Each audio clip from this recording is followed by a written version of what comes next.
সমুদ্রের ধারে বালির উপর একটি কাকড়া আপন মনে খুশিতে হেঁটে বেড়াচ্ছিল, আর মাঝে মাঝে থমকে দাঁড়িয়ে পিছন ঘুরে বালির উপর নিজের পায়ের চিহ্নগুলি দেখছিল।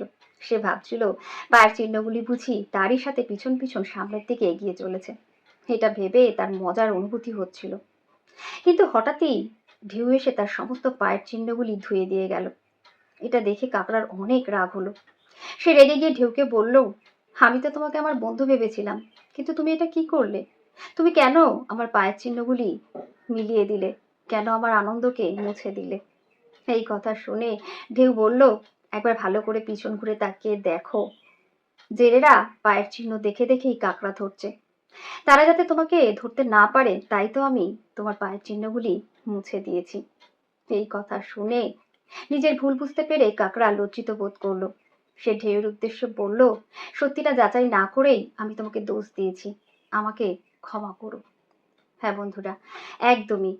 আমরা যা দেখি সেটা সত্যি হলেও দেখে যেটা ভাবি সেটা সবসময় সত্যি নাও হতে পারে।